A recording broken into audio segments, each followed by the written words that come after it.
Today in Better Food, it's all about the cookie or the bar.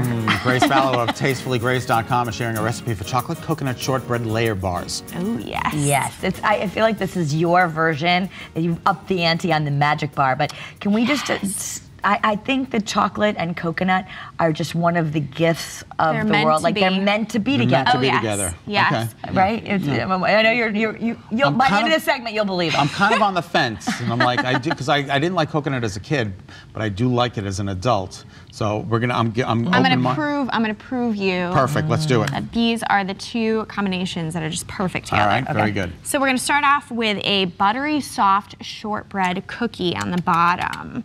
So we have here some butter. We have just 1 stick of unsalted butter. Okay. And it should be chilled. That way it'll create a really nice soft shortbread layer. Okay.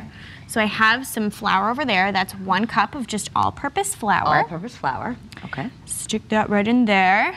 Brown sugar? Brown sugar, yes. I have about 1/4 cup. And I do light brown sugar just because dark brown is a little bit kind of heavy and it has that real molasses taste. Okay. So this is just not quite as intense and it creates a better kind of light like brown butter cookie. Yep. And then this is 1/2 teaspoon of salt. All right.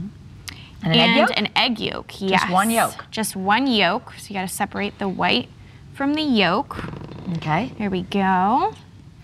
And then I have some water here. It's ice cold water and it's just 2 tablespoons.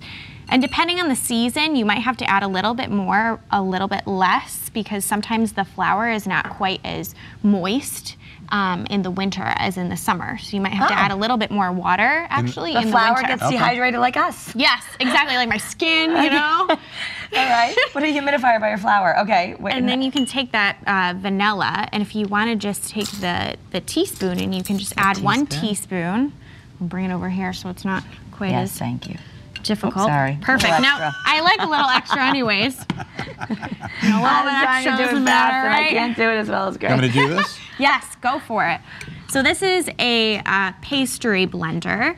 And so you just can go ahead and really mix that in there. If you don't have a pastry blender, you can just use a fork. Okay, which is the important part of this is because the butter needs to be cut in order to make it flaky. Yes. When do you need to do this? Crumbles. Do you do this with other things too? Like, do you do it with cookies or? You can do it with biscuits. Biscuits is important that the butter is cut into the flour. Okay, so anytime that it's supposed to be cold butter, you might want to cut it in versus when it says softened or melted, you don't need to worry. Yes, exactly.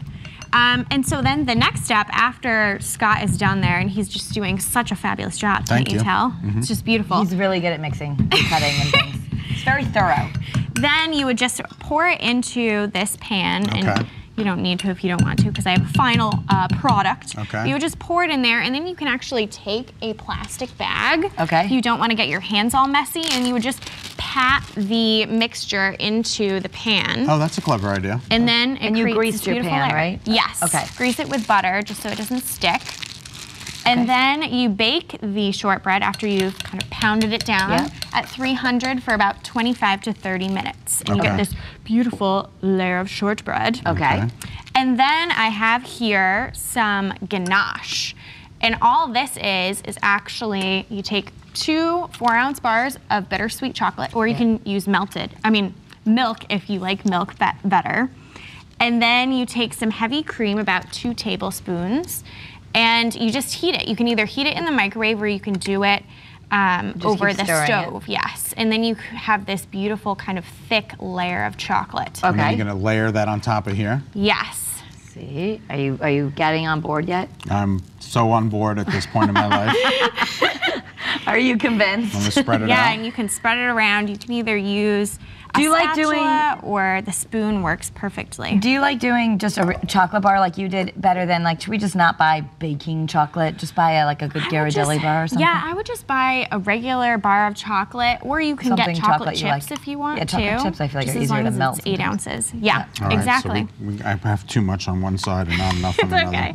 You know, it's very artistic, right? It's good, right? It's just beautiful.